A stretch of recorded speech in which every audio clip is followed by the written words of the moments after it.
Hi friends, welcome to unique சமையல். நம்ம சிக்கனில் கிரில் செஞ்சு சாப்பிட்ருப்போம். நீங்கள் ஃபிஷ்ஷில் கிரில் மசாலா கொடுத்து சாப்பிட்டு பார்த்துருக்கீங்களா? சும்மா டேஸ்ட் அட்டகாசமாக இருக்கும்.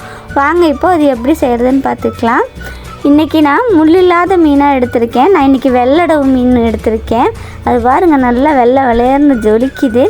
நீங்களும் அந்த மாதிரி முள் இல்லாத மீன் எது வேணால் எடுத்துக்கலாம். இது கூடவே இந்த நெத்திலி மீனும் நல்லா பெருசாக இருந்தது பார்த்ததுனால இதையும் சேர்த்து வாங்கிட்டு வந்திருக்கேன். இதை வச்சு ஃப்ரை பண்ணி ஒரு மஞ்சூரியன் மாதிரி செஞ்சால் அதுவும் சூப்பராக இருக்கும். அந்த வீடியோ நான் தனியாக போட்டிருக்கேன், நீங்கள் அதையும் செக் பண்ணி பாருங்கள். இந்த கிரில் ஃபிஷ் செய்கிறதுக்கு தேவையான மசாலாலாம் என்னென்னு பார்த்துடலாம். இஞ்சி பூண்டு பேஸ்ட்டு, காஷ்மீர் மிளகாத்தூள், சாதா மிளகாத்தூள், தயிர், எலும்புச்சம்பழம், உப்பு, கரம் மசாலா, மல்லித்தூள், குருமிளகு பொடி, ஒரு 1/4 ஸ்பூனு கம்மியாக சாட் மசாலா, கொஞ்சமாக கஸ்தூரி மேத்தி, கொஞ்சம் சோயா சாஸ். இதுதான் இதுக்கு தேவையான பொருள். இப்போ இது நம்ம எப்படி செய்கிறதுன்னு பார்க்கலாம். இப்போ மீனில் சுத்தமாக தண்ணியே இல்லாமல் நல்லா வடித்து எடுத்துக்கோங்க. இப்போது ஃபஸ்ட்டு நம்ம இஞ்சி பூண்டு பேஸ்ட்டு, மிளகாத்தூள், காஷ்மீரி மிளகாத்தூள், குருமிளகு பொடி, கரம் மசாலா, மல்லித்தூள், சாட் மசாலா, உப்பு, கஸ்தூரி மேத்தி, கொஞ்சமாக தயிர்,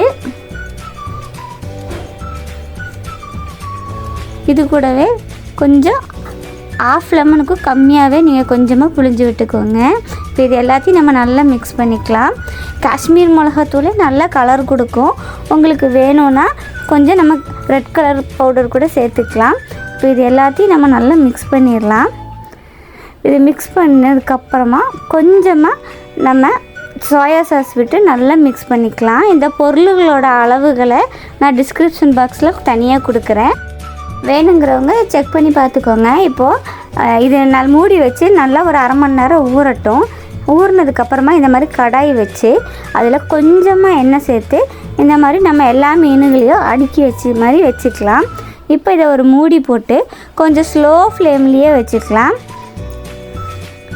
நம்ம சாதாரணமாக வறுக்கிற மாதிரி நிறைய எண்ணெய் ஊற்றி தோசைக்கல்லில் வறுக்காமல் இந்த மாதிரி கடாய் வச்சு நம்ம ஸ்லோ ஃப்ளேமில் வச்சு வறுக்கும்போது அது நல்லா கிரில்லு மாதிரி வரும். இப்போ பாருங்கள், அது கொஞ்சம் தண்ணி விட்ட மாதிரி அப்புறம் அது வற்றி இந்த மாதிரி நல்லா ட்ரை ஆயிடுச்சு. இதை நம்ம திருப்பி போட்டு அதே மாதிரி ஸ்லோ ஃப்ளேமில் வச்சு நம்ம செஞ்சு எடுத்தோம்னா ரொம்பவே சூப்பரான டேஸ்டான கிரில் ஃபிஷ் ரெடி ஆயிடுச்சு. இது கூட வெங்காயம் கட் பண்ணி வச்சு சேர்த்து சாப்பிட்டா அட்டகாசமாக இருக்கும். நீங்களும் ட்ரை பண்ணி பாருங்கள். உங்களுக்கு இந்த வீடியோ பிடிச்சிருந்தா மறக்காமல் லைக் பண்ணி ஷேர் பண்ணுங்கள். நீங்கள் இன்னும் யூனிக் சமையல் சேனலை சப்ஸ்கிரைப் பண்ணாதவங்களாக இருந்தீங்கன்னா கண்டிப்பாக சப்ஸ்கிரைப் பண்ணுங்கள். ஃபிஷ் வச்சு நிறைய ரெசிபி நாங்கள் போட்டிருக்கோம். அதை எல்லா ரெசிபியும் நீங்கள் செக் பண்ணி பாருங்கள். தேங்க்ஸ் ஃபார் வாட்சிங்.